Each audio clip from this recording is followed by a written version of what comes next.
ലോകവ്യാപക പ്രതിഷേധങ്ങൾക്കിടയിലും Gaza പിടിച്ചെടുക്കാനുള്ള നീക്കങ്ങളുമായി Israel. സൈനിക വാഹനങ്ങൾ Gaza സിറ്റിക്കടുത്തുള്ള സബ്രയിലെത്തി. ഇതിനിടെ വെടിനിർത്തൽ ആവശ്യപ്പെട്ട് ഇസ്രായേൽ സുരക്ഷാ മന്ത്രി ബെൻഗവിറിനെ പ്രക്ഷോഭകർ തടഞ്ഞു. ഇന്ന് 34 പേർ കൂടി ഗസയിൽ കൊല്ലപ്പെട്ടു. 114 കുഞ്ഞുങ്ങൾ ഉൾപ്പെടെ പട്ടിണി കിടന്ന് മരിച്ചവരുടെ എണ്ണം 281 കടന്നു. ഇതിന് പിന്നാലെ ആഗോള പ്രതിഷേധങ്ങൾക്ക് ചൂടുപിടിച്ചു. ഓസ്ട്രേലിയയിൽ മെൽബണിൽ ഉൾപ്പെടെ 20 നഗരങ്ങളിൽ 10,000 തെരുവിലിറങ്ങി. വിവിധ യൂറോപ്യൻ രാജ്യങ്ങളിലും പ്രതിഷേധം ശക്തമാണ്. MC നാസർ ചേരുന്നു. നാസർ, ഇന്നത്തെ കണക്കുകളും ഞെട്ടിക്കുന്നതാണ്. ഓരോ ദിവസവും ഇത്രയധികം ആളുകൾ കൊല്ലപ്പെടുന്നു, ആക്രമണം തുടർന്നുകൊണ്ടേയിരിക്കുന്നു. മറ്റ് ചർച്ചകളും പ്രതിഷേധങ്ങളും ഒക്കെ നടക്കുമ്പോഴും ജീവൻ നഷ്ടപ്പെട്ടുകൊണ്ടേയിരിക്കുന്നു. ഗസയിൽ നിന്നുള്ള അവസാനം ലഭിക്കുന്ന വിവരങ്ങൾ.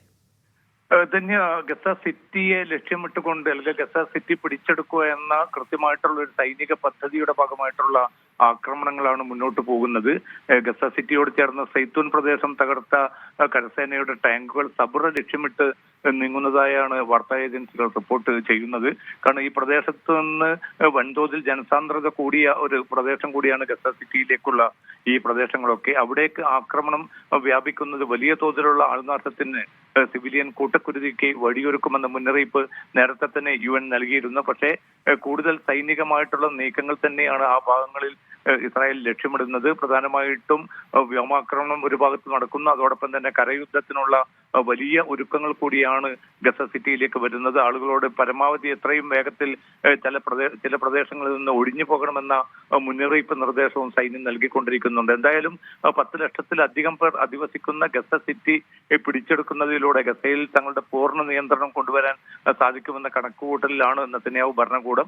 അതേസമയം സൈനിക നേതൃത്വം വലിയ വില ഒരുപക്ഷെ ഇസ്രായേൽ ഇതിന് നൽകേണ്ടി വരുമെന്ന മുന്നറിയിപ്പ് നെതന്യാഹുവിന് നൽകിയിട്ടുണ്ട്. പക്ഷെ അത് തൽക്കാലം അത് പരിഗണിക്കേണ്ടതില്ല. കാരണം പ്രധാനമായിട്ടും ബന്ദികളുടെ ജീവൻ നഷ്ടപ്പെടുമെന്ന ഒരു മുന്നറിയിപ്പ് സൈനിക നേതൃത്വം നേരത്തെ തന്നെ പുറപ്പെടുവിച്ചിരുന്നു. അതോടൊപ്പം തന്നെയാണ് കൂടുതൽ സൈനികർക്ക് ജീവഹാനി സംഭവിക്കാനുള്ള വലിയ സാധ്യത കൂടി ഈ ഒരു കരയുദ്ധ വിപുലീകരിക്കുന്നതോടുകൂടി രൂപപ്പെടുമെന്ന ഒരു മുന്നറിയിപ്പ് കൂടിയാണ് നൽകിയിരിക്കുന്നത്. എന്തായാലും ആക്രമണം വ്യാപകമായി തന്നെ തുടരുകയാണ്. 24 മണിക്കൂറിനിടെ 2 കുട്ടികൾ ഉൾപ്പെടെ 8 പേർ കൂടിയാണ് ഇപ്പോൾ പട്ടിണി മരണത്തിന് കീഴടങ്ങിയിരിക്കുന്നത്. അതോടുകൂടി പട്ടിണി മൂലം കൊല്ലപ്പെട്ടവരുടെ എണ്ണം 251 ആയി മാറിയിട്ടുണ്ട്. ഇതിൽ 115 പേരും കുട്ടികളാണ് എന്നതുകൂടി നമ്മൾ ഓർക്കേണ്ടതുണ്ട്. ഏതായാലും കൊടും പട്ടിണി വലിയ തോതിൽ തന്നെ പിടിമുറുക്കിയ സാഹചര്യത്തിലും കൂടുതൽ സഹായ ട്രക്കുകൾ അനുവദിക്കാനോ കുറെ കൂടി വ്യവസ്ഥാപിതമായ സ്വഭാവത്തിൽ ഭക്ഷ്യവിതരണം മുന്നോട്ട് കൊണ്ടുപോകാനുള്ള ഒരു നീക്കവുമില്ല. ഗസ ഹ്യൂമാനിറ്റേറിയൻ ഫൗണ്ടേഷൻ എന്ന അമേരിക്കയുടെയും ഇസ്രായേലിന്റെയും കൂട്ടുസംരംഭത്തിന് ചുവടെ 4 കേന്ദ്രങ്ങൾ മാത്രമാണ് തുടക്കം മുതലുള്ളത്. ആ കേന്ദ്രങ്ങളുടെ എണ്ണം വളരെ ഇരട്ടിയാക്കുമെന്നും കൂടുതൽ വ്യവസ്ഥാപിതമായ രൂപത്തിൽ ഭക്ഷണ വിതരണം നടത്തുമെന്നും നേരത്തെ സ്റ്റീവ് വിറ്റ്കോഫ് ഉൾപ്പെടെയുള്ളവർ വ്യക്തമാക്കിയിരുന്നു. പക്ഷേ അമേരിക്കയുടെ ഭാഗത്തുനിന്ന് ഇസ്രായേലിന്റെ ഭാഗത്തുനിന്ന് അതുമായി ബന്ധപ്പെട്ട ഒരു നടപടിയും ഉണ്ടായിട്ടില്ല. ഇതിന്റെ അർത്ഥം എന്നത് ഈ ജനങ്ങളെ പരമാവധി പഴക്കിട്ട് കൊല്ലുക, പരമാവധി സമ്മർദ്ദം ചെലുത്തിക്കൊണ്ട് ഗസയിൽ നിന്ന്, പ്രധാനമായിട്ടും ഗസ സിറ്റിയിൽ നിന്നും മറ്റു പ്രദേശങ്ങളിൽ നിന്നും ആളുകളെ തെക്കൻ ഗസയിലേക്ക് പുറന്തള്ളാനുള്ള വളരെ ആസൂത്രിതമായിട്ടുള്ള ഒരു നീക്കം തന്നെയാണ് ഇസ്രായേൽ തുടരുന്നത്. അന്തർദേശീയ സംഘടനകളുടെയും UN-ന്റെയും ഒക്കെ അഭ്യർത്ഥന അതുകൊണ്ട് തന്നെ ഇസ്രായേൽ നിഷ്കരണം. അതിനപ്പുറത്തേക്ക് വലിയ പ്രതിഷേധം, മെൽബണിലെ പ്രതിഷേധം നമ്മൾ കണ്ടു. യൂറോപ്യൻ രാജ്യങ്ങൾ ഏത് തരത്തിൽ പ്രതിഷേധിക്കുന്നു എന്ന് കണ്ടു. ഇസ്രായേലിനകത്ത് തന്നെ ദിവസങ്ങളായി തുടരുന്ന പ്രതിഷേധങ്ങളുണ്ട്. പക്ഷേ ഒരു തരത്തിലും അതൊന്നും ശ്രദ്ധിക്കാതെ, ഇല്ലെങ്കിൽ അതിലൊന്നും ഒരു അയവ് വരുത്താതെയുള്ള പോക്ക് നെതന്യാഹു നടക്കുന്നു. അതിനുള്ള ഒരു ശക്തി, അതായത് ട്രംപ് ഏത് തരത്തിൽ അതിനെ സഹായിക്കുന്നുണ്ട് എന്നുള്ളത് നമുക്കറിയാം. അതിനപ്പുറത്തേക്ക് നൽകുന്ന ഒരു ധൈര്യം, ഇത്രയധികം പ്രതിഷേധങ്ങൾ ഉയർന്നിട്ടും ഇസ്രായേലിനകത്ത് തന്നെ ഉയർന്നിട്ടും അയ്യാത്ത നീക്കം, ആ രീതിയെ എങ്ങനെ വിലയിരുത്തണം? തന്നെ ഇത് തന്റെ രാഷ്ട്രീയമായിട്ടുള്ള ഒരു നിലനിൽപ്പ്, അതോടൊപ്പം തന്നെ ഭരണകൂടത്തിന്റെ നിലനിൽപ്പ് എന്ന ഒരൊറ്റ ലക്ഷ്യത്തിൽ ഊന്നിക്കൊണ്ട് തന്നെയാണ് നെതന്യാഹു മുന്നോട്ട് പോകുന്നത്. അതുകൊണ്ട് തന്നെ സൈനികമായിട്ട് ഈ യുദ്ധം വിജയിച്ചു കഴിഞ്ഞാൽ തന്റെ നിലനിൽപ്പ് കൂടുതൽ ഭദ്രമാകുമെന്ന് നെതന്യാഹു കണക്ക് കൂട്ടുന്നു. അതുകൊണ്ട് തന്നെയാണ് ആഭ്യന്തരമായിട്ടുള്ള വലിയ സമ്മർദ്ദം. കാരണം 5 ലക്ഷം മുതൽ 10 ലക്ഷത്തോളം പേർ പിന്നിട്ട ദിവസങ്ങളിൽ നടന്ന പ്രക്ഷോഭ പരിപാടികളിലും മറ്റും അണിനിരന്നിരുന്നു. ഇസ്രായേലി സമൂഹം പൂർണ്ണമായിട്ടും വിഭജിക്കപ്പെട്ട ഒരു അവസ്ഥയിൽ തന്നെയാണ് മുന്നോട്ട് മുന്നോട്ട് പോകുന്നത്. ഇന്നിപ്പോ നൂറുകണക്കിന് ആളുകൾ ഗസക്ക് വേണ്ടിയും തെല്ലവീവിൽ പ്രകടനം നടത്തിയ വളരെ ശ്രദ്ധേയമായിട്ടുള്ള ഒരു പ്രകടനം കൂടിയായിരുന്നു അത്. നൂറുകണക്കിന് സ്ത്രീകളും മറ്റും ആ പ്രകടനത്തിൽ പങ്കെടുത്തു. തങ്ങളുടെ ആത്മാവും ചോരയും നൽകി ഗസയെ സംരക്ഷിക്കുമെന്ന മുന്നറിയിപ്പായിരുന്നു ഈ പ്രക്ഷോഭകാരികൾ നടത്തിയത്. ഗസക്ക് പൂർണ്ണ പിന്തുണ ഇസ്രായേലിന്റെ ഉള്ളിൽ, ഒരുപക്ഷെ അതുമായി ബന്ധപ്പെട്ട് ഇത്രയും ഒരു തുറന്ന പ്രകടനം നടക്കുന്നത് ഇതാദ്യമായാണ്. അതുകൊണ്ട് തന്നെ ഈ പ്രകടനക്കാരിൽ പലരെയും ഇസ്രായേലിന്റെ സുരക്ഷാ സേന അറസ്റ്റ് ചെയ്ത് നീക്കുകയായിരുന്നു. കാരണം ഇത്തരം പ്രകടനങ്ങൾ അനുവദിക്കാനാവില്ല, ദേശീയ താല്പര്യങ്ങൾക്ക് വിരുദ്ധമാണ് ഇത്തരം പ്രകടനങ്ങൾ എന്നാണ് പറയുന്നത്. പക്ഷേ ബന്ധുക്കളുടെ ബന്ധുക്കളും പ്രതിപക്ഷവും തങ്ങളുടെ പ്രക്ഷോഭ പരിപാടികൾ ശക്തമായി തുടരാൻ തന്നെയാണ് തീരുമാനിച്ചിരിക്കുന്നത്. കാരണം നിലവിലുള്ള ഒരു സാഹചര്യത്തിൽ ഈ ആക്രമണം മുന്നോട്ട് പോവുകയാണെങ്കിൽ അത് ബന്ധുക്കളുടെ ജീവൻ അപകടത്തിലാക്കും. അവർ കൊല്ലപ്പെടാനുള്ള വലിയ സാധ്യത കൂടി രൂപപ്പെട്ടിട്ടുണ്ട്. അതുകൊണ്ട് തന്നെ ഈ പ്രക്ഷോഭം പരമാവധി ജനങ്ങളെ അണിനിരത്തിക്കൊണ്ട് ആ പ്രക്ഷോഭം മുന്നോട്ട് കൊണ്ടുപോകാൻ തന്നെയാണ് അവർ നീങ്ങുന്നത്. മെൽബൺ ഉൾപ്പെടെയുള്ള നിരവധി യൂറോപ്യൻ നഗരങ്ങളിലും മറ്റു പ്രദേശങ്ങളിലും ഒക്കെ പലസ്തീനു വേണ്ടി വളരെ ശക്തമായിട്ടുള്ള പ്രക്ഷോഭ പരിപാടികൾ, ലക്ഷക്കണക്കിന് ആളുകളാണ് ഈ പ്രക്ഷോഭ പരിപാടികളുടെ ഭാഗമായിട്ട് അണിചേർന്നിരിക്കുന്നത്. കാരണം UN നേരത്തെ പ്രഖ്യാപിച്ചിട്ടുണ്ട് കൊടും പട്ടിണിയുടെ പിടിയിലാണ് ഗസ. അതുകൊണ്ട് അടിയന്തരമായിട്ട് ഈ വെടിനിർത്തൽ വേണം. അതോടൊപ്പം തന്നെ ഭക്ഷ്യവസ്തുക്കൾ എത്രയും പെട്ടെന്ന് എത്തിച്ചില്ല എങ്കിൽ 10,000 കൂടി ഇനിയും പട്ടിണി കിടന്ന് മരിക്കുന്ന ഒരു അവസ്ഥയിലേക്ക് ഉണ്ടാകുമെന്ന UN റിപ്പോർട്ട് പുറത്തു വന്നിട്ട് പോലും അതിന് എതിരായിട്ടുള്ള ഒരു നടപടി സ്വീകരിക്കാൻ, ഫലപ്രദമായിട്ടുള്ള ചില നീക്കങ്ങൾ നടത്താൻ UN ഏജൻസികളൊക്കെ ഒരുമിച്ച് ആവശ്യപ്പെട്ടിട്ട് പോലും ഇസ്രായേലിന്റെ ഭാഗത്തുനിന്ന് നീക്കമുണ്ടാവുന്നില്ല. ബ്രിട്ടനും ഫ്രാൻസും കനഡയും ജർമ്മനിയും ഒക്കെ ഇതേ ആവശ്യം ഉന്നയിച്ചുവെങ്കിൽ പോലും തൽക്കാലം അതൊന്നും പരിഗണിക്കേണ്ടതില്ല എന്ന വളരെ ധാർഷ്ട്യം നിറഞ്ഞ, അഹന്ത നിറഞ്ഞ അതേ സമീപനം തന്നെയാണ് നെതന്യാഹു മുന്നോട്ട് പോകുന്നത്. അതുകൊണ്ട് തന്നെ ഇനിയുള്ള ആക്രമണത്തിൽ ഒരുപക്ഷെ ഈ വംശഹത്യ അതിന്റെ ഏറ്റവും പാരമ്യത്തിലേക്ക് നീങ്ങുമെന്ന സൂചനകൾ കൂടിയാണ് ഏറ്റവും അവസാനം ഗസ സിറ്റിയിൽ നിന്നും ലഭ്യമായിക്കൊണ്ടിരിക്കുന്നത്. ഒപ്പം തന്നെ ഈ ബെൻഗവിറിനെ ആക്രമിച്ച്, അതായത് പ്രക്ഷോഭകർ വലിയ അവിടെ എല്ലാ തീവ്ര വലതുപക്ഷ നേതാക്കൾക്കെതിരെ എല്ലാം വലിയ രീതിയിൽ പ്രതിഷേധമുണ്ട്. ഒപ്പം തന്നെ മനുഷ്യാവകാശ പ്രവർത്തകർ ഇറങ്ങുന്നത് നമ്മൾ കണ്ടതാണ്. ഈ പറഞ്ഞ ബന്ദികളുടെ ബന്ധുക്കൾ ഏത് തരത്തിലാണ് പ്രതിഷേധിക്കുന്നത് എന്നുള്ളത് കണ്ടതാണ്. അത്തരത്തിൽ അവിടെ സുരക്ഷാ മന്ത്രിയെ ഉൾപ്പെടെ തടയുന്നതിലേക്ക് ഇല്ലെങ്കിൽ പ്രതിഷേധിക്കുന്നതിലേക്ക് കാര്യങ്ങൾ അടുക്കുന്നത്, അത് സർക്കാരിനെ സംബന്ധിച്ച് ഏത് തരത്തിലാണ് അവരതിനെ എടുക്കുന്നത്, എങ്ങനെയാണ് പ്രതിരോധിക്കുന്നത്? ധന്യ, ഈ വെടിനിർത്തൽ ഒരു കരാർ അന്തർദേശീയ സമൂഹത്തിന്റെ വലിയ സമ്മർദ്ദത്തിലൂടെ രൂപപ്പെടുമെന്നൊരു പ്രതീക്ഷ പല ഘട്ടങ്ങളിൽ രൂപപ്പെട്ടിരുന്നു. നെതന്യാഹു പ്രത്യക്ഷത്തിൽ തന്നെ ഇത്തരമൊരു കരാർ അട്ടിമറിക്കാൻ മുന്നിൽ നിന്നു. പക്ഷെ അദ്ദേഹത്തെ അതിനെ പ്രേരിപ്പിച്ചത് അദ്ദേഹത്തിന് പൂർണ്ണ പിന്തുണയായിട്ട് നിൽക്കുന്നത് 2 തീവ്ര വലതുപക്ഷ മന്ത്രിമാരാണ്. ഒന്ന് ബെൻഗവിറാണ്, മറ്റൊന്ന് സ്മോട്രിക്കാണ്. ഈ 2 മന്ത്രിമാർ ചേർന്നുകൊണ്ടാണ് വളരെ പ്രകോപനപരമായിട്ടുള്ള നീക്കങ്ങൾ, പ്രസ്താവനകൾ, നടപടികൾ ഇപ്പോൾ തുടർന്നുകൊണ്ടിരിക്കുന്നത്. പലസ്തീനികൾക്ക് യാതൊരു നിലക്കുള്ള അവകാശവും അനുവദിക്കാൻ പറ്റുകയില്ല. പൂർണ്ണമായിട്ടും പലസ്തീൻ പ്രദേശം, വെസ്റ്റ് ബാങ്ക് ഉൾപ്പെടെയുള്ള അധിനിവേശ പ്രദേശവും അതോടൊപ്പം തന്നെ ഗസയും ഇസ്രായേലിന്റെ ഭാഗമാക്കി ചേർക്കേണ്ടതുണ്ട്. ഗോലാൻ കുന്നുകളുടെ പൂർണ്ണമായിട്ട് ഇസ്രായേലുമായി കൂട്ടിച്ചേർക്കണം എന്നത് ഉൾപ്പെടെയുള്ള, അതോടൊപ്പം തന്നെ മസ്ജിദുൽ അഖ്സ ഇസ്രായേലിന്റെ ഭാഗമായിട്ട് തന്നെ മാറ്റണം എന്നത് ഉൾപ്പെടെയുള്ള വലിയ പ്രകോപനപരമായിട്ടുള്ള നടപടികൾ നടത്തുന്നത് ഈ ബെൻഗവിർ ഉൾപ്പെടെയുള്ള മന്ത്രിമാരാണ്. അതുകൊണ്ട് തന്നെയാണ് ഇന്നലെ ബന്ധുക്കളുടെ ബന്ധുക്കളും പ്രതിപക്ഷവും ചേർന്ന് അദ്ദേഹത്തെയും കുടുംബത്തെയും തടഞ്ഞു വെച്ച ഒരു സാഹചര്യം ഉണ്ടായി. വളരെ ശക്തമായിട്ടുള്ള മുദ്രാവാക്യങ്ങളായിരുന്നു ഈ മന്ത്രിക്കെതിരെ പ്രക്ഷോഭകർ ഉയർത്തിയിരുന്നത്. പക്ഷേ സുരക്ഷാ സേന ഇടപെട്ടുകൊണ്ടാണ് ഒടുവിൽ മന്ത്രിയെ അവിടെ നിന്ന് മാറ്റുകയും ഈ പ്രക്ഷോഭകാരികൾ അവിടെ നിന്ന് പുറന്തള്ളുകയും ചെയ്യുന്ന ഒരു സാഹചര്യം ഉണ്ടായത്. അതുകൊണ്ട് അത് ശക്തമായിട്ടുള്ള ഈ മന്ത്രിമാർക്കും നെതന്യാഹുവിനുമെതിരായിട്ടുള്ള വികാരം അതിശക്തമായി തന്നെ ഇസ്രായേലിലുടനീളം അലയടിക്കുകയാണ്. പക്ഷെ തങ്ങളുടേതായിട്ടുള്ള സൈനിക നീക്കങ്ങൾ, സൈനിക പദ്ധതികൾ ഇതുമായി തന്നെ മുന്നോട്ട് പോകുമെന്ന ഒരു ഉറച്ച നിലപാടിൽ തന്നെയാണ് ഈ തീവ്ര വലതുപക്ഷ മന്ത്രിമാരും അതോടൊപ്പം തന്നെ പ്രധാനമന്ത്രി ബെന്യാമിൻ നെതന്യാഹുവും. ശരി, നാസർ തുടരാമോ? വേനൽ അവധിക്ക് ശേഷം സൗദിയിലെ സ്കൂളുകൾ തുറന്നു. 60 ലക്ഷത്തിലേറെ വിദ്യാർത്ഥികളാണ് ഇന്ന് സ്കൂളിലെത്തിയത്. മക്ക, മദീന, ജിദ്ദ, തായിഫ് എന്നീ നഗരങ്ങളിൽ ഓഗസ്റ്റ് 31 മുതൽ ക്ലാസുകൾ ആരംഭിക്കും. സൗദി സ്കൂളുകൾക്കൊപ്പം ഇന്ത്യൻ സ്കൂളുകളിൽ ഭൂരിഭാഗവും തുറന്നിട്ടുണ്ട്. 2 മാസത്തിലേറെ നീണ്ട വേനലവധിക്ക് ശേഷമാണ് സ്കൂളുകൾ ഇന്ന് തുറക്കുന്നത്. മക്ക, മദീന, ത്വായിഫ്, ജിദ്ദ എന്നീ നഗരങ്ങളിലെ സ്കൂളുകൾ ഈ മാസം 31-നാണ് തുറക്കുക. 31,000 സ്കൂളുകളാണ് സൗദിയിലുള്ളത്. ഇതിൽ സ്വദേശി, വിദേശി വിദ്യാർത്ഥികൾ ഉൾപ്പെടെ 67 ലക്ഷം വിദ്യാർത്ഥികളുണ്ട്. 7,000 സ്കൂളുകളുള്ള റിയാദിലാണ് ഏറ്റവും കൂടുതൽ വിദ്യാർത്ഥികൾ. 16 ലക്ഷം വിദ്യാർത്ഥികളാണ് റിയാദിൽ മാത്രം ഇന്നെത്തിയത്.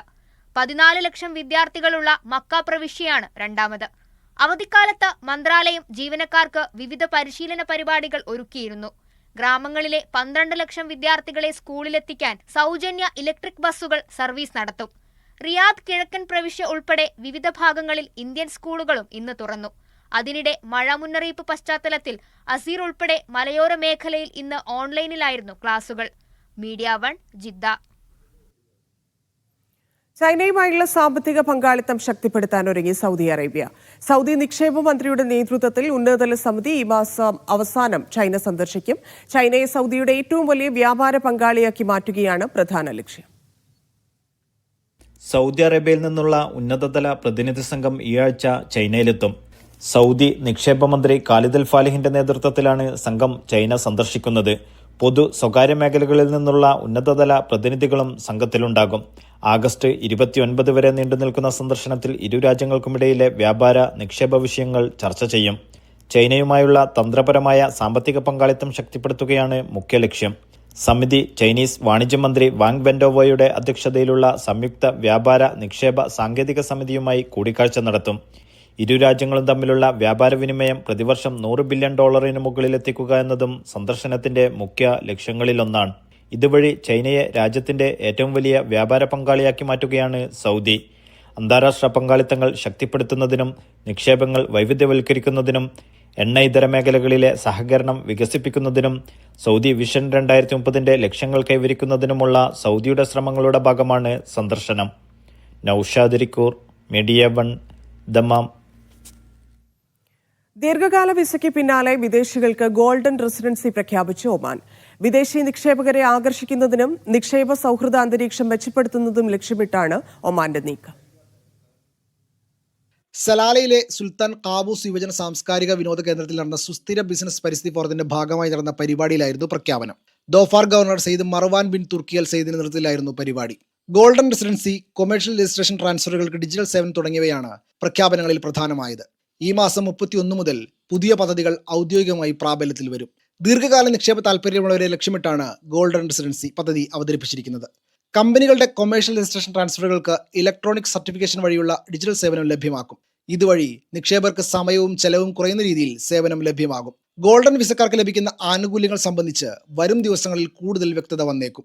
അതേസമയം രാജ്യത്ത് 3407 വിദേശികൾക്ക് ഇതുവരെ ദീർഘകാല റെസിഡൻസി കാർഡുകൾ അനുവദിച്ചിട്ടുണ്ട്. Media 1, Muscat. സൗദിയിൽ മരുഭൂമിയിൽ കാർ കുടുങ്ങി 2 സ്വദേശി പൗരന്മാർ മരണപ്പെട്ടു. ബിഷക്കും ലത്ലീത്തിനുമിടയിലാണ് കാർ മണലിൽ കുടുങ്ങിപ്പോയത്. ഹമൂദ് ജിഫിൻ അൽ സാദി, വലീദ് ഗുസൈം അൽ സാദി എന്നീ സൗദി പൗരന്മാരാണ് മരിച്ചത്. മണലിൽ കുടുങ്ങിയ വാഹനം പുറത്തെടുക്കാൻ പലതവണ ശ്രമിച്ചെങ്കിലും പരാജയപ്പെടുകയായിരുന്നു. രക്ഷാപ്രവർത്തകരും സന്നദ്ധ സംഘങ്ങളും ചേർന്നാണ് മൃതദേഹങ്ങൾ കണ്ടെത്തിയത്. ഒമാനിലെ മലയാളി പ്രവാസികൾക്ക് ആശ്വാസമായി കുറഞ്ഞ നിരക്കിൽ നാട്ടിലേക്ക് പറക്കാൻ അവസരമൊരുക്കി സലാം എയർ. മസ്കറ്റിൽ നിന്ന് കോഴിക്കോട് ഉൾപ്പെടെയുള്ള ഇന്ത്യൻ നഗരങ്ങളിലേക്ക് 19.99 റിയാൽ നിരക്കിൽ ടിക്കറ്റുകൾ ലഭ്യമാകും. സലാം എയറിന്റെ ബ്രേക്കിംഗ് ഫെയർസ് എന്ന പുതിയ പ്രൊമോഷണൽ ഓഫറിന്റെ ഭാഗമായാണ് ഈ ഇളവ്. ഒമാനിലെ മലയാളി പ്രവാസികൾക്ക് ആശ്വാസമായി കുറഞ്ഞ നിരക്കിൽ നാട്ടിലേക്ക് പറക്കാൻ അവസരമൊരുക്കുകയാണ് സലാം എയർ. 19.99 ഒമാനി റിയാൽ മുതൽ മസ്കത്തിൽ നിന്ന് കോഴിക്കോട് ഉൾപ്പെടെയുള്ള ഇന്ത്യൻ നഗരങ്ങളിലേക്ക് പറക്കാം.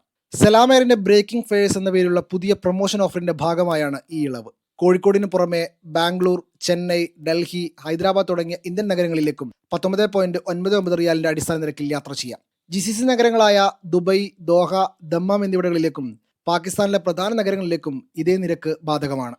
ലേറ്റ് ഫെയർ വിഭാഗത്തിലുള്ള ഈ ടിക്കറ്റുകളിൽ 5 കിലോ ഹാൻഡ് ബാഗേജ് കൊണ്ടുപോകാം. ഓഗസ്റ്റ് 24 മുതൽ 28 വരെയാണ് ബുക്ക് ചെയ്യേണ്ടത്. ഒക്ടോബർ 1 മുതൽ നവംബർ 30 വരെ യാത്ര ചെയ്യാം. Media 1, Muscat. മത്സ്യബന്ധന മേഖലയിൽ നേട്ടവുമായി കുവൈറ്റ്. രാജ്യത്തെ വിപണികളിൽ ഈ മാസം എത്തിയത് 777 ടൺ മത്സ്യങ്ങൾ. അതിനിടെ മത്സ്യബന്ധന രീതികൾ നവീകരിക്കണമെന്ന ആവശ്യവുമായി മത്സ്യത്തൊഴിലാളി യൂണിയൻ രംഗത്ത് വന്നു. ഈ മാസം ആദ്യ 22 ദിവസങ്ങളിൽ 777 ടൺ മത്സ്യവും ചെമ്മീനും വിപണിയിലെത്തി. ഇതിൽ 387 ടൺ പ്രാദേശികവും 390 ടൺ ഇറക്കുമതി മത്സ്യവുമാണ്. സീസൺ ആരംഭിച്ചതോടെ രാജ്യത്ത് ചെമ്മീൻ സുലഭമായി ലഭിക്കുന്നുണ്ട്. കഴിഞ്ഞ ഒരു മാസത്തിനിടെ 273 ടൺ ചെമ്മീൻ ലഭിച്ചതായി യൂണിയൻ പറഞ്ഞു.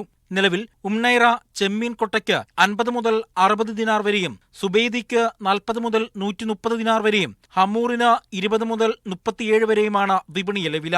അതിനിടെ മത്സ്യബന്ധന രീതികൾ നവീകരിക്കണമെന്നും കുവൈറ്റ് ബെയിൽ മത്സ്യബന്ധനം പുനരാരംഭിക്കണമെന്നും മത്സ്യത്തൊഴിലാളി യൂണിയൻ സെക്രട്ടറി ജനറൽ ബറാഖ് അൽ സുബൈ ആവശ്യപ്പെട്ടു. പബ്ലിക് അതോറിറ്റി ഫോർ ഫിഷറീസ് കഴിഞ്ഞ മാസം ടാറഡ് ബോട്ടുകളുടെ നീളം 12 മീറ്ററായി ഉയർത്താൻ അനുമതി നൽകിയിരുന്നു. നിലവിൽ രാജ്യത്തെ മത്സ്യബന്ധന കപ്പലുകളുടെ പകുതിയോളം ടാറഡ് ബോട്ടുകളാണ്. ചെമ്മീൻ സീസൺ മത്സ്യത്തൊഴിലാളികൾക്ക് ഏറെ ഗുണകരമാണെന്നും പ്രാദേശിക വിപണിയിൽ മത്സ്യവില കുറയ്ക്കാൻ ഇത് സഹായിച്ചതായും യൂണിയൻ അറിയിച്ചു. സമുദ്രഭക്ഷ്യ സുരക്ഷയും പരിസ്ഥിതി സംരക്ഷണവുമായി മത്സ്യബന്ധന മേഖല മുന്നോട്ടു പോകുമെന്നും സെക്രട്ടറി ജനറൽ കൂട്ടിച്ചേർത്തു. സെപ്റ്റംബറിൽ പ്രാദേശിക ജലാശയങ്ങളിൽ മത്സ്യബന്ധനം പുനരാരംഭിക്കുമ്പോൾ വില കുറയുമെന്ന പ്രതീക്ഷയിലാണ് ഉപഭോക്താക്കൾ. Media 1 Kuwait. രാജ്യത്ത് നിയമലംഘനങ്ങൾ തടയുന്നതിനായി അധികൃതർ നടത്തിയ വ്യാപക പരിശോധനയിൽ കുവൈറ്റിലെ അബാസിയയിലും ഗൈത്താനിലും 19 കടകൾ അടച്ചുപൂട്ടി. ആഭ്യന്തരമന്ത്രിയുടെ മേൽനോട്ടത്തിലായിരുന്നു നടപടി. 26 പേരെ അറസ്റ്റ് ചെയ്തതായി മന്ത്രാലയം അറിയിച്ചു. സുരക്ഷ ഉറപ്പാക്കാൻ സമാന പരിശോധനകൾ വരും ദിവസങ്ങളിലും തുടരുമെന്ന് മന്ത്രാലയം വ്യക്തമാക്കി. UAEയിൽ രജിസ്റ്റർ ചെയ്യുന്ന വാഹനങ്ങളുടെ എണ്ണത്തിൽ വൻ കുതിപ്പ്. ഒരു വർഷത്തിനിടെ 3,90,000 വാഹനങ്ങളാണ് UAE നിരത്തുകളിൽ പുതുതായി എത്തിച്ചത്. ദുബൈയിലെ ടോൾഗേറ്റ് സംവിധാനമായ സാലിക്കിന്റെ കണക്ക് പ്രകാരം രാജ്യത്ത് രജിസ്റ്റർ ചെയ്ത വാഹനങ്ങളുടെ എണ്ണം 40,56,000 കവിഞ്ഞു. 2024 ഇത് 40,17,000 ആയിരുന്നു. കഴിഞ്ഞ വർഷത്തെ അപേക്ഷിച്ച് വാഹന രജിസ്ട്രേഷനിൽ 9.35% വർധന. ഈ സമയം ദുബൈയിലെ ജനസംഖ്യയിലും വർധനയുണ്ടായി. ദുബൈ സ്റ്റാറ്റിസ്റ്റിക്സ് സെന്ററിന്റെ കണക്കനുസരിച്ച് 2024 ജൂണിനും 2025 ജൂണിനുമിടയിൽ എമിറേറ്റിലെ ജനസംഖ്യയിൽ 2,80,000 വർധനയുണ്ടായി. ദുബൈ റോഡ് ഗതാഗത അതോറിറ്റിയുടെ കണക്കുകൾ അനുസരിച്ച് ദുബൈയിൽ മാത്രം പകൽ സമയങ്ങളിൽ റോഡിലെത്തുന്നത് 35 ലക്ഷം വാഹനങ്ങളാണ്. കഴിഞ്ഞ 2 വർഷത്തേക്കാൾ രജിസ്ട്രേഷനിൽ 10% വളർച്ചയാണ് രേഖപ്പെടുത്തിയത്. ഇത് ആഗോള ശരാശരിയേക്കാൾ 2.4% കൂടുതലാണ്. Media 1 Dubai.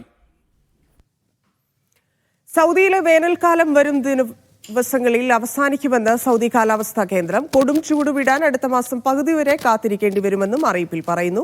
മലയോര മേഖലകളിൽ മികച്ച കാലാവസ്ഥയും മഴയും തുടരുന്നുണ്ട്. സെപ്റ്റംബർ അവസാനത്തോടെ രാജ്യത്ത് ശരത്കാലത്തിന് തുടക്കമാകും.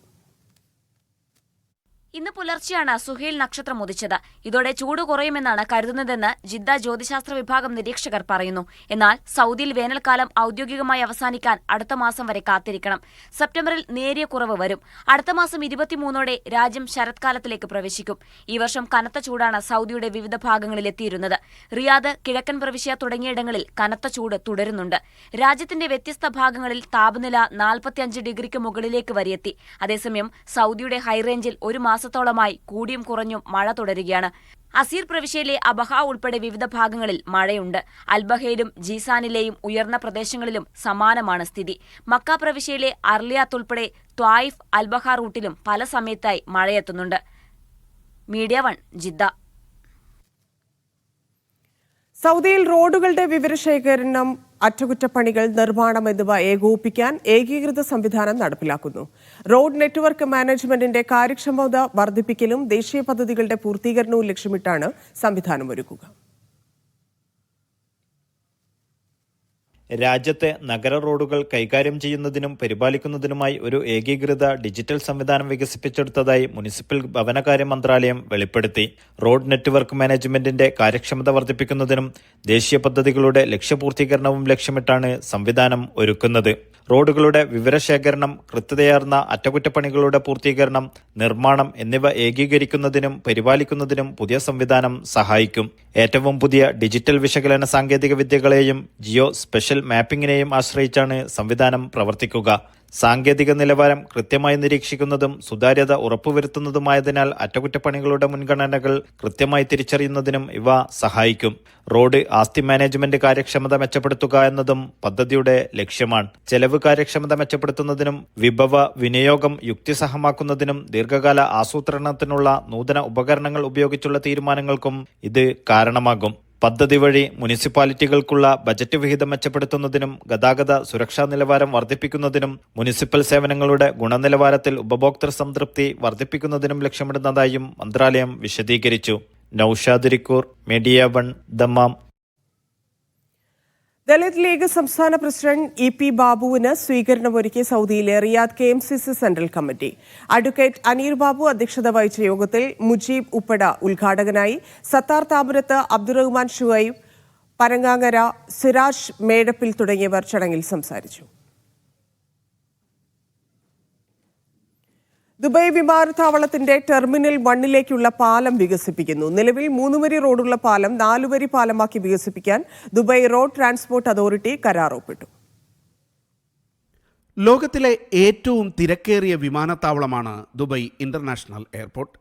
വിമാനത്താവളത്തിലേക്ക് എത്തുന്ന യാത്രക്കാരുടെ എണ്ണം കഴിഞ്ഞ വർഷം 920 ലക്ഷം പിന്നിട്ട സാഹചര്യത്തിലാണ് വിമാനത്താവളത്തിലേക്ക് എത്താനുള്ള വഴികൾ വികസിപ്പിക്കുന്നത്.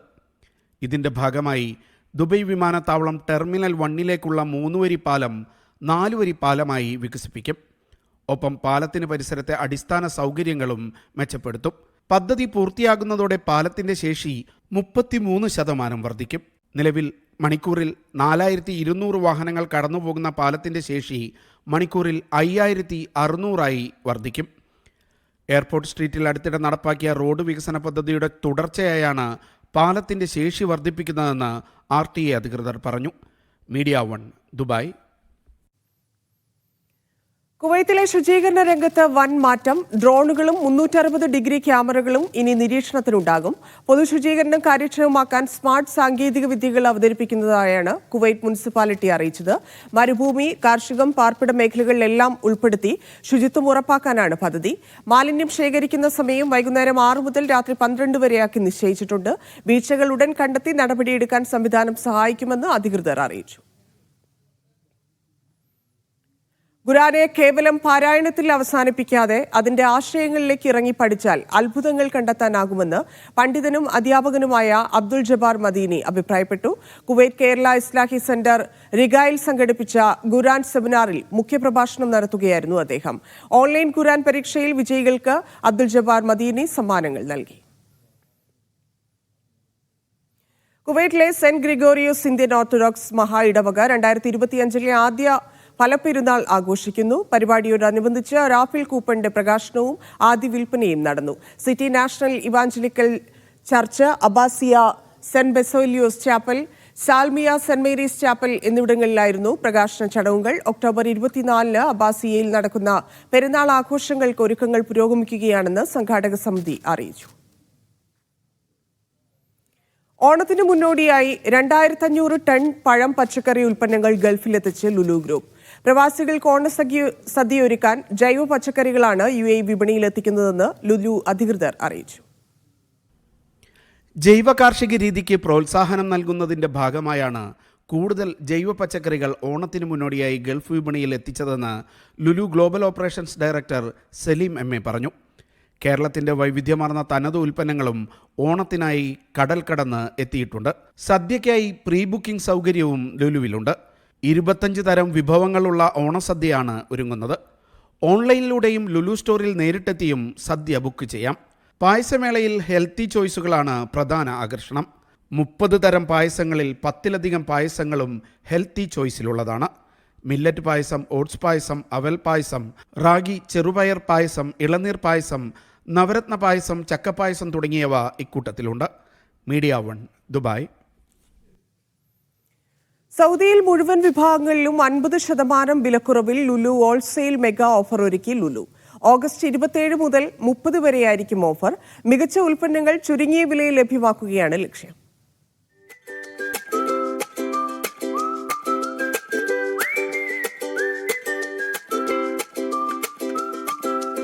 ഈ വർഷത്തെ ലുലുവിന്റെ ഏറ്റവും വലിയ ഓഫർ ഉത്സവത്തിന് തുടക്കമാവുകയാണ്. ലുലു ഓൺ സെയിൽ എന്ന പേരിലാണ് ഓഫർ. മെഗാ ഓഫർ ഷോപ്പിംഗിന്റെ ഭാഗമായി വിവിധ കാറ്റഗറികളിലായി ഉൽപ്പന്നങ്ങൾക്ക് 50% വിലക്കുറവുണ്ടായിരിക്കും. ഗ്രോസറി, ബേക്കറി, വീട്ടുസാധനങ്ങൾ, ഫാഷൻ, ഇലക്ട്രോണിക്സ്, ഡിജിറ്റൽ ഗാഡ്ജറ്റ്സ് തുടങ്ങി മുഴുവൻ വിഭാഗങ്ങളിലും ഫ്ലാറ്റ് 50 ഓഫറുകൾ ഒരുക്കിയിട്ടുണ്ട്. സൗദിയിലെ മുഴുവൻ ലുലു ഹൈപ്പർ മാർക്കറ്റുകളിലും ഓഫർ ലഭ്യമാകും. ഓഗസ്റ്റ് 27 മുതൽ 30 വരെ 4 ദിവസം നീണ്ടു നിൽക്കുന്നതായിരിക്കും ഓഫർ. ഉപഭോക്താക്കൾക്ക് ഈസി പേയ്മെന്റ് ഓപ്ഷനുകളും ബാങ്ക് കാർഡ് ഓഫറുകളും ലഭ്യമാകും. താബി, തമാര, ഫ്ലക്സി, ക്വാറ തുടങ്ങിയ പേയ്മെന്റ് ഓപ്ഷനുകളും നൽകുന്നുണ്ട്. പ്രത്യേക ബാങ്ക് കാർഡ്, ക്രെഡിറ്റ് കാർഡ് ഓഫറുകളും ലഭ്യമാകും.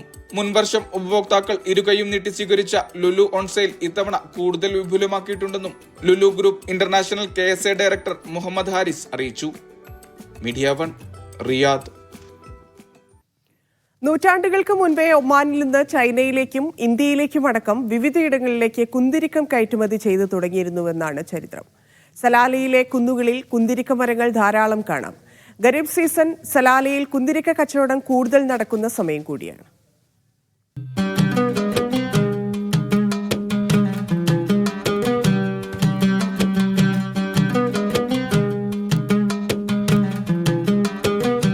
ഒമാന്റെ ചരിത്രത്തിൽ കുന്തിരിക്കത്തിനും സ്ഥാനമുണ്ട്. നൂറ്റാണ്ടുകൾക്ക് മുമ്പേ വിവിധ രാജ്യങ്ങളിലേക്ക് ഒമാനിൽ നിന്ന് കുന്തിരിക്കം കയറ്റുമതി ചെയ്യാൻ തുടങ്ങിയിരുന്നു. സലാലയിലെ കുന്തിരിക്കം ഏറെ പ്രശസ്തമാണ്. സലാലയിലെ കുന്തിരിക്ക മരങ്ങളിൽ നിന്ന് വ്യത്യസ്ത ഗുണമുള്ള കുന്തിരിക്കം ഉൽപ്പാദിപ്പിക്കുന്നുണ്ട്. ലോകത്തിലെ ഏറ്റവും മികച്ച കുന്തിരിക്ക ഉൽപ്പാദന കേന്ദ്രമെന്നാണ് ദോഫാറിനെ ബ്രിട്ടീഷ് മാധ്യമവൃത്തങ്ങൾ വിശേഷിപ്പിച്ചത്. സലാലയിൽ നിന്ന് ഇന്ത്യയിലേക്ക് കുന്തിരിക്കം കയറ്റിപ്പോയ കപ്പൽ തിരിച്ചു വന്നിരുന്നത് കുരുമുളകുമായിട്ടായിരുന്നു എന്നാണ് ചരിത്രം. കുന്തിരിക്ക മരങ്ങളുടെ തൊലിയിൽ നിന്ന് വരുന്ന കറയാണ് കുന്തിരിക്കമായി മാറുന്നത്. സോപ്പും ലോഷനും സുഗന്ധദ്രവ്യങ്ങളും അടക്കം ധാരാളം ഉൽപ്പന്നങ്ങൾ കുന്തിരിക്കത്തിൽ നിന്ന് ഉൽപ്പാദിപ്പിക്കുന്നുണ്ട്. ഖരീഫ് സീസൺ ആയതോടെ സലാലയിലെ കുന്തിരിക്ക കച്ചവടവും പൊടിപൊടിക്കുകയാണ്. സലാലയിൽ എത്തുന്ന വിനോദസഞ്ചാരികൾ ദോഫാറിൽ വിളഞ്ഞ കുന്തിരിക്കവുമായാണ് മടങ്ങുക. നമ്മളിപ്പോ ഈ നമ്പർ 1 ലുബാൻ വരുന്നത് ജബൽ സമഹാന, നല്ല ക്വാളിറ്റി ലുബാൻ. റേറ്റും അത്യാവശ്യം റേറ്റും കൂടുതലാണ്. ഏറ്റവും കൂടുതൽ സ്മെല്ലുള്ള ലുബാൻ അതാ. ഖരീഫിന് ഏറ്റവും കൂടുതൽ പോകുന്നത് നമ്മൾ ഈ ഗ്രീനും പിന്നെ ഈ ജബൽ സമഹാന. കാരണം ആൾക്കാർക്ക് നല്ല ഡിമാൻഡുള്ള സാധനമാണ് വേണ്ടത്. സ്വദേശികളായ ഒമാനി വീടുകളിൽ കുന്തിരിക്കം നിർബന്ധവുമാണ്. വെള്ളത്തിലിട്ട് കുടിക്കാനും കഴിക്കാനും പുകയ്ക്കാനും ഉപയോഗിക്കുന്നുണ്ട്. ദോഫാരി ജനതയ്ക്ക് കുന്തിരിക്കം വെറും ഒരു മരം മാത്രമല്ല, അവരുടെ ജീവിതം തന്നെയാണ്. Media 1, Salalah. അൽമനാർ മദ്രസ സംഘടിപ്പിച്ച സമ്മർ ഡേയ്സ് വെക്കേഷൻ മദ്രസ സമാപിച്ചു. 2 മാസം നീണ്ട ക്ലാസുകൾക്ക് മുജീബ് റഹ്മാൻ മിഷ്കാത്തി, ഉമർ ഫൈസി, സലാഹുദ്ദീൻ സൊലാഹി, ഫൈസൽ സലഫി തുടങ്ങിയവർ ക്ലാസുകൾക്ക് നേതൃത്വം നൽകി. വിദ്യാർത്ഥികൾക്ക് സർട്ടിഫിക്കറ്റുകളും വിതരണം ചെയ്തു. പുതിയ അധ്യയന വർഷത്തിലെ മദ്രസ ക്ലാസുകൾ സെപ്റ്റംബർ ആദ്യവാരം ആരംഭിക്കും. പ്രവാസിയായ അച്ഛൻ വെക്കേഷൻ കഴിഞ്ഞ് ബഹ്റൈനിലേക്ക് യാത്ര ചെയ്ത വിമാനത്തിൽ പൈലറ്റായി മകൾ. കൊച്ചിയിൽ നിന്ന് ഇന്നലെ രാത്രി 7:30 ബഹ്റൈനിലേക്ക് പുറപ്പെട്ട വിമാനത്തിലായിരുന്നു പ്രവാസിയായ അച്ഛന്റെ മനം നിറച്ച് മകൾ വിമാനം നിയന്ത്രിച്ചത്. Welcome on board my papa. അച്ഛൻ സീറ്റിൽ യാത്രക്കാരനായിരിക്കുമ്പോൾ വിമാനം പുറപ്പെടുന്നതിന് മുമ്പ് അതേ വിമാനം നിയന്ത്രിക്കുന്ന പൈലറ്റായ മകൾ സംസാരിക്കുകയായിരുന്നു. എന്നെ പിന്തുണച്ച എൻ്റെ ശക്തിയായ എൻ്റെ എല്ലാമെല്ലാമായ പപ്പയുണ്ട് ഈ വിമാനത്തിൽ. അതുകൊണ്ട് ഇന്നെനിക്കിതൊരു സ്പെഷ്യൽ ഫ്ലൈറ്റാണ്. ഒട്ടേറെ അഭിമാനത്തോടെ, അത്യന്തം ആഹ്ലാദത്തോടെ ആ മകൾ പറഞ്ഞു. കൊച്ചിയിൽ നിന്നും ഇന്നലെ രാത്രി 7:30 ബഹ്റൈനിലേക്ക് പുറപ്പെട്ട വിമാനത്തിലായിരുന്നു മനോഹരവും വൈകാരികവുമായ ഈ നിമിഷങ്ങൾ. ബഹ്റൈനിലേക്കുള്ള യാത്രക്കാരനായി എത്തിയതായിരുന്നു കണ്ണൂർ സ്വദേശിയായ പ്രവാസി സതീഷ് മുതലയിൽ. അതേ വിമാനത്തിന്റെ പൈലറ്റായി വിമാനം നിയന്ത്രിച്ചത് മകൾ ശ്രുതി സതീഷും. നിറഞ്ഞ കയ്യടികളോടെയാണ് വിമാനത്തിലെ എല്ലാ യാത്രക്കാരും ശ്രുതിയുടെ ശബ്ദത്തെ വരവേറ്റത്. കഴിഞ്ഞ 40 വർഷക്കാലമായി പ്രവാസിയായ കണ്ണപുരം ഒട്ടമ്മലിലെ സതീഷ് ബാബു മുതലയിലിന്റെയും ലീനയുടെയും മകളാണ് ഇൻഡിഗോയിൽ കഴിഞ്ഞ 2 വർഷമായി പൈലറ്റായി സേവനമനുഷ്ഠിക്കുന്ന ശ്രുതി. ബഹ്റൈനിലെ ഇന്ത്യൻ സ്കൂളിലായിരുന്നു +2 വരെയുള്ള ശ്രുതിയുടെ വിദ്യാഭ്യാസം. തുടർന്ന് ഫിലിപ്പൈൻസിലും ദുബൈയിലുമായി പൈലറ്റാവാനുള്ള പഠനവും പരിശീലനവും. 18 വയസ്സിൽ കൊമേഴ്സ്യൽ പൈലറ്റ് ലൈസൻസ് നേടി ഏറ്റവും പ്രായം കുറഞ്ഞ പൈലറ്റായി മാറിയ ശ്രുതി ഇന്ത്യൻ കോസ്റ്റ് ഗാർഡിൽ അസിസ്റ്റന്റ് കമാൻഡന്റായും സേവനമനുഷ്ഠിച്ചിട്ടുണ്ട്. ഒരു പൈലറ്റ് ഫാമിലി കൂടിയാണ് ശ്രുതിയുടേത്. ഭർത്താവ് ദേവരാജും ഭർത്താവിന്റെ അനുജനും ഭർത്താവിന്റെ അനുജന്റെ ഭാര്യയും പൈലറ്റുമാരാണ്. Siraj Pallikkara, media 1, Bahrain.